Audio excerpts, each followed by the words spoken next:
Okay, we want to evaluate the limit if it exists.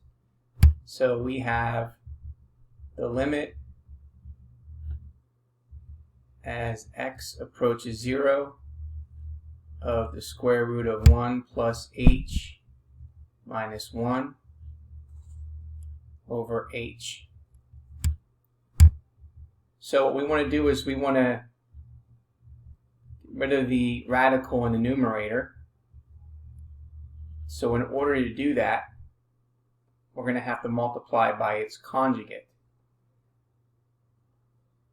So what is the conjugate of the square root of 1 plus h minus 1? Well, that is 1 plus h plus 1. And multiply the same thing in the denominator, the square root of 1 plus h plus 1. So when we multiply, we get the difference of squares. So when we multiply the numerator,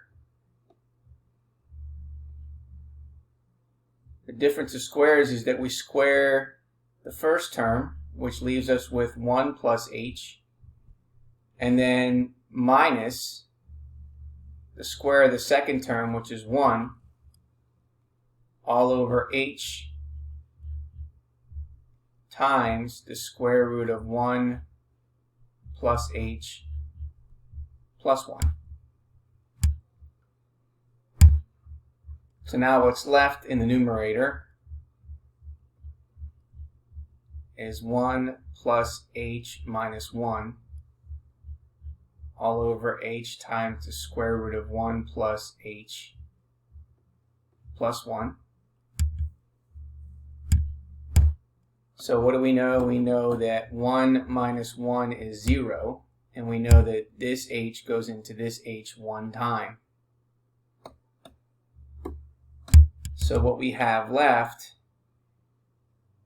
is the limit as h approaches 0 of 1 over the square root of 1 plus h plus 1.